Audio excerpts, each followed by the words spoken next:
Ukraine just hit targets deep inside Russia, not a military base, a warehouse network belonging to Russia's largest online retailer. Here's why a company that ships packages to millions of Russian households just became a wartime target in a war that's now well into its fifth year with no clear end in sight. Let's start with what Ukraine's own president confirmed. President Volodymyr Zelensky said Ukraine's long-range forces struck logistics hubs in Russia's Krasnodar and Stavropol regions overnight, along with a separate oil depot. He said the targeted facilities were involved in supplying the Russian military with drone components, navigation equipment, and other hardware. In the same statement, he said a tanker and 4 cargo ships belonging to what Ukraine calls Russia's shadow fleet were also struck in the Black Sea and the Sea of Azov. Zelensky described the strategy directly, saying Ukraine is bringing the war back home to Russia, while adding that Kyiv has already put forward proposals for peace and that Russia needs to be pushed toward diplomacy. That combination, a strike announcement paired with a renewed diplomatic appeal, has become a recurring pattern in how Ukrainian officials frame these long-range operations, presenting military pressure and calls for negotiation as part of the same message rather than contradictory ones. Now to the specific facilities involved. The logistics centers hit belong to Wildberries, Russia's largest online retailer, often described as the country's equivalent to Amazon. The company operates a vast network of distribution centers across Russia, handling everything from clothing and electronics to household goods for tens of millions of customers, making it one of the largest logistics operators in the country by sheer volume of daily shipments, a scale that puts its infrastructure in dozens of Russian cities well beyond the handful hit so far.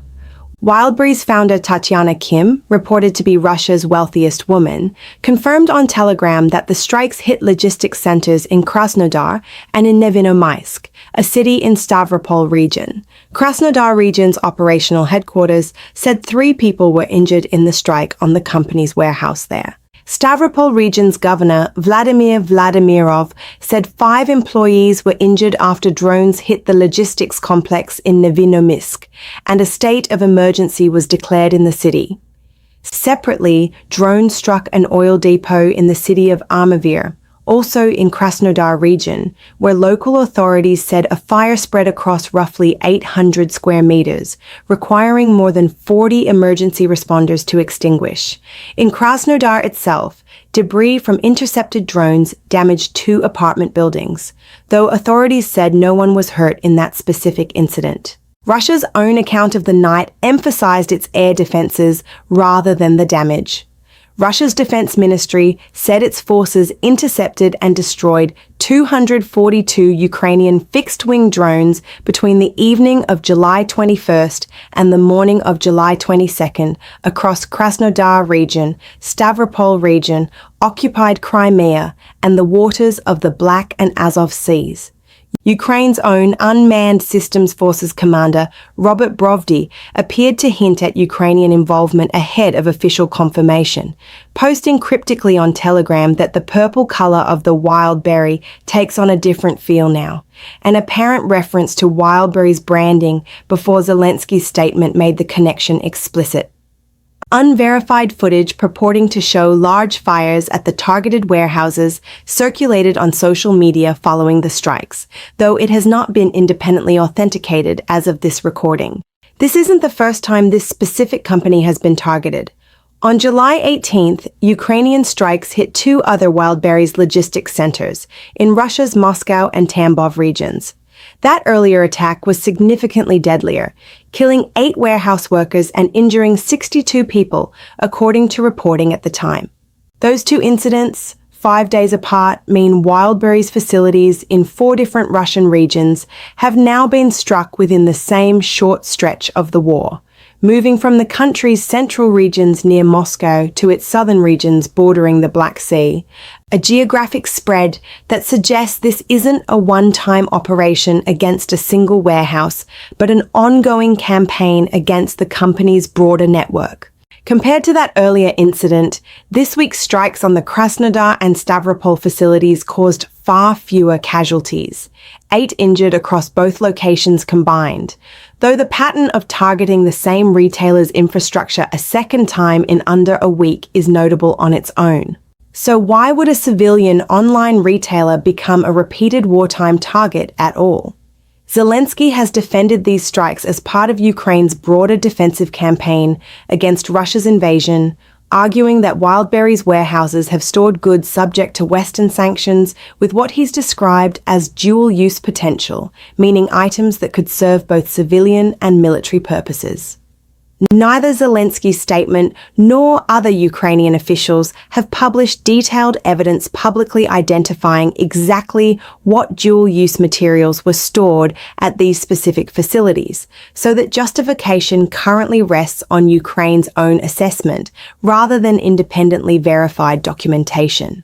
Russian officials, for their part, have framed these strikes as attacks on ordinary civilian commerce and infrastructure, without directly addressing Ukraine's dual-use claims in the statements available from local governors and company representatives. The naval dimension of this update deserves its own attention too. Ukraine's claim of striking a tanker and 4 cargo ships tied to Russia's so-called shadow fleet fits into a much longer-running story. That shadow fleet refers to a large collection of aging tankers that Western governments and analysts say Russia uses to move sanctioned oil exports while obscuring ownership and evading price caps imposed after the war began. Those price caps, introduced by a coalition of Western governments, were designed to limit how much revenue Russia could earn per barrel of oil sold internationally. And the shadow fleet is widely described by Western officials as the primary tool Moscow has used to sidestep that restriction, often through vessels with unclear ownership records, aging hulls, and inconsistent insurance coverage. Targeting those vessels directly, rather than just Russian-flagged commercial shipping, signals Ukraine is treating the sanctions evasion network itself as a legitimate military target, not simply Russian state assets. That's a broader and more economically pointed target set than a single warehouse strike, even though it received less individual detail in Zelensky's own statement than the logistics centers did. It's worth noting this maritime targeting runs in both directions. Russia's own military has separately reported striking dozens of vessels it describes as supporting Ukraine's armed forces in the same general period, part of a parallel campaign against shipping tied to the opposing side. Both militaries, in other words, are now treating commercial and semi-commercial vessels connected to the other side's war effort as legitimate targets, a mirrored escalation that's developed alongside the strikes on land-based logistics. There's a pattern worth naming across this specific week of strikes. Ukraine has moved from hitting facilities with an obvious direct military connection toward hitting the supply chains of large civilian-facing Russian companies, arguing that the line between civilian commerce and military logistics has been blurred by Russia's own use of these networks. That argument cuts both ways rhetorically. It gives Ukraine a way to justify striking deep inside Russian population centers under a defensive framing, while also making it harder for outside observers to cleanly separate legitimate military targeting from strikes that inevitably affect ordinary warehouse workers with no direct role in the war. This is a tension that isn't unique to Ukraine's side of this war either. Russia has faced similar criticism for strikes on Ukrainian infrastructure. It describes as military-linked, including power facilities and transport hubs that also serve civilian populations, suggesting both sides have converged on a similar logic for justifying strikes that reach beyond narrowly defined military targets.